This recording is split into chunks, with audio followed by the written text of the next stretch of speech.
Hi, I'm Tamara Lackey, and on this episode of Redefine, we talk to four-time author, world and humanitarian photographer, and one-time stand-up comic, duChemin.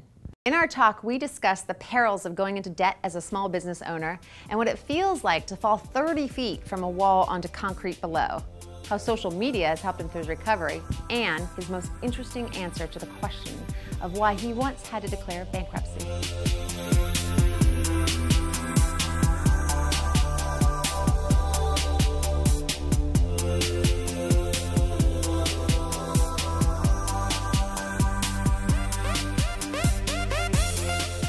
Before we get to our fabulous guests, I'd like to introduce a segment that we call How Did I Not Know About This?, where we check out really cool stuff that we think can make your life easier. Hitmonk.com lifts the curtain on air travel anxiety by sorting through flights based on what they call an agony level, obviously going for the least amount of agony. With the option to toggle between price, duration, departure time, arrival time, Hitmonk knows that you most likely want the shortest amount of flying time, the least amount of connections, and the best price and flight times. So it ranks all these factors and highlights for you what they think are the best options, or at least the least agonizing ones. This allows you to take into consideration all the aspects of traveling by plane that might not be outwardly apparent on other mass airline search sites. Thank you so much for joining us on the Redefine show, where we talk to people who do work they love and explore the innovative methods they're using to pull everything together. Joining us today is duChemin. Hey, Tamara, how are you? How are you? I'm good. I'm good. We're going to be speaking to David today about several things. First of all, and we're going to get to this in a second, but most dramatically, his incredible fall and recovery. He's literally learning to walk again. I am almost. I'm getting there. Getting there. It's yeah, I'm getting there. It's I'm still in a wheelchair. I'm using crutches once in a while, but bit by bit. David himself has been a photographer, a very well-known photographer, author, speaker, teacher, but comes via a very interesting path. He went to theology school and then as a comic, a comedian, for 12 years in show business, which I want to hear more about, before discovering photography, or rather rediscovering and deciding that photography was what he wanted to do with his life. David, you wrote that your soul was bored and photography lit it on fire again. I was done, and maybe I have career attention deficit, but I returned to that thing that I first loved, which is photography, and I don't think I'm going to get bored this time. You're stepping away from a career that you were doing for 12 years. How do you know? Because a lot of people I talk to, yeah, they're excited, but they're nervous and they're not sure when's the right time and all that sort of thing. Like, when did you feel like, go?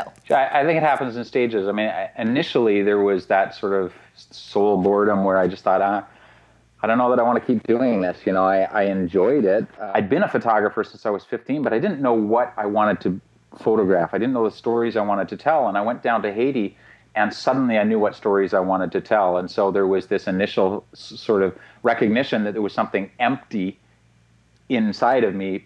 But then, I don't know, maybe it was months later, roughly a year later, suddenly I saw what I wanted to fill that emptiness with. And that gave me the drive to just push forward. And I knew that my time on the stage was over. And I pretty much quit cold turkey. I'm a big fan of biting off more than you can chew. And I went on this first assignment just scared out of my little mind, and I pulled it off, and I thought, okay, I did it once. There's a good chance I might be able to do it again without totally screwing up. Right. And the months turned into years, and here I am. And I think that is part of the big tie, is you are scared to death and you don't know, and there's never somebody holding up a gold sign saying it is completely the 100% right time to do this. Absolutely. And I think that the understanding that courage is not the absence of fear. I think people expect that, as soon as I'm not afraid, as soon as I don't have all these red flags, then I'll step into it. For me, it was a question of, what do I fear more? Do I fear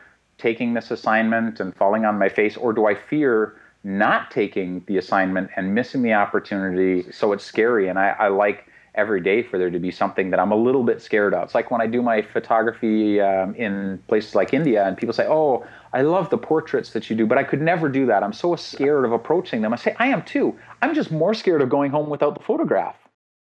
You had an intense year. You decided to become a nomad, a full-time traveler, which means that that means you just give up residence, location, I'm one spot, and I'm a moving person. Yeah, when people ask me for my address, I give them my license plate number. The fall, which just, I cringe when I think about, but tell us about exactly what happened. It all went by in a blur. I was photographing with a group, with a workshop group. We do annual workshops called Within the Frame Photographic Adventures. So it was our first night with this new group, and we were out. We'd had dinner. We came back to the hotel, and immediately across from the hotel there was quite a small little wall that you could sort of, put your bottom on and look. There's a river that runs through the middle of the city, and so I sat down on this. But then as I looked over, I thought I'd love to get a shot of the bridge but it was late. I just wanted to get some scouting shots. When I looked down, I could see this ledge. Everyone else standing over there, all they could see was, the river 30 feet down. So I turned to this one girl who was standing there, and I'm a bit of a smart aleck by nature, and I said, "Anyone want to go for a swim? I'm going swimming." And I hopped down thinking that, as soon as I hop down, I'll just kind of crouch and she'll think I've jumped into the water. Except I actually did. I mean, I didn't land in the water. I landed on the concrete below. But so the whole thing, what was meant to be actually quite funny, was really, really pretty stupid. As far as I know, I just rolled. One of my ankles is a little weaker than the other. And now both my ankles are weak. And I think I landed on it and just kept on going. I rolled it, and it all happened so quick, and it was about 30 feet. And 30 feet. Next thing I knew, I was crumpled in a ball on concrete 30 feet below where I'd started. And it's amazing how lucid my thoughts were. I think they went somewhere along the lines like, "Ah!" Translated, it means something like, "This is a bad idea." No, it's funny. All I could think was, I'm going to die.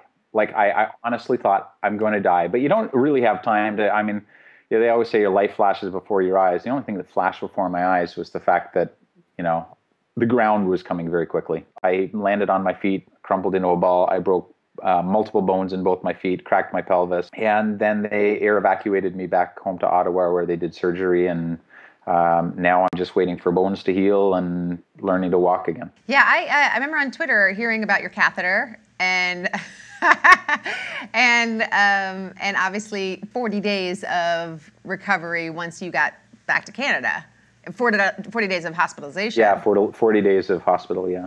And that was a combination of what I can surmise through your writings of intense boredom and pain and gratitude and appreciation for those who rallied around you. Oh my gosh, it was unbelievable. And it was all of those things, Tamara. There were days when I would just go to bed, with tears running down my face, going, I can't do this. I cannot do this for another month, another 3 months. I can't do it. And then, the pain meds would kick in, or the sleeping pills would kick in, and I'd wake up in the morning and there would be, hundreds of emails and Twitter comments and people that I have never met that are saying, David, you inspire me. David, you're my hero. You can make it. And these people became my hero. I cannot believe how big these hearts are. That's amazing. Tell us the name of your new book. New book is called Photographically Speaking. Photographically Speaking. It's about the visual language. So the subtitle is a deeper look at creating stronger photographs, or some variation of that. And this is more instructional than the previous ones, right? Photographically Speaking is about photographs. And what I've noticed in leading these workshops and sort of photographic adventures is that across the board, photographers are very bad at speaking about photographs. You say, tell me about the decisions that went into making this photograph, and they would be very hard-pressed to say anything more than, well, I like it. And then I just want to throw a camera at them or something. It's just like, come on, there's got to be more to it than I like it. If you like it, why? If you can understand how people read a photograph, just like if you understand how people read a book, then you will make a better photograph. Absolutely, 100%. What would be just 3 pieces of, and they don't have to be the only 3 pieces, but 3 pieces of advice that you would offer to people to help better pull it all together? And by all, that's deliberately vague. I think sort of to address the theme that's kind of run through our conversation, the first thing I would say is you got to listen to your fear. And by listen to it, I don't mean obey it. I mean, you got to hear it. You got to hear it out. You've got to face it and then decide whether that fear is actually legitimate or not. And then you got to take risks. And when it comes to risks, don't try to avoid risks because they're always there. Choose your risk. Decide which risk you can live with and which one you can't. Choose consciously. Exactly. Is the risk of literally getting to the end of your life and looking, if you even have that luxury, looking back and saying, gosh, there are so many things I regret not doing. Is that a risk you can live with? Rather than, well, you know, I really need that big screen TV. Second would be creatives are notorious for being lone rangers. And that's good. Part of that is really good because if you want to listen to your own voice, sometimes you have to and but stop doing it on your own. Surround yourself with a team. Find people that are good at what they do. Get a bookkeeper, get a designer, stop being a lone ranger. Third practical thing, and I will preach this on a soapbox until the day I fall off that soapbox and don't fall off anything else, break my feet again. Get out or stay out of debt. I can't preach this enough. And as someone I have friends who have been bankrupt, I have friends who have been nearly bankrupt, and as photographers and creatives, we're so delusional. Tamara, when I filled out my application at the trustees for bankruptcy, there was a line that says reason for bankruptcy, and I put optimism. I was far too optimistic, and I know photographers do this all the time. I know all kinds of people who convince themselves that if I get that new MacBook Pro, I will write a better novel. If I get that new 85 1.0 whatever lens, that's a money lens. I'm going to make money on that. People that get into the creative entrepreneurial thing, we're desperate. We don't want to be chained to a cubicle. We don't want to be chained to anything. We want to do the work. We want to be free to do, and nothing will chain you to work you don't want to do like debt will. Well, thank you so much for joining us today. And good luck with the book and learning to walk again and filling up those workshops, although it sounds like you almost have them full, but all the ones that you're still putting out there and everything.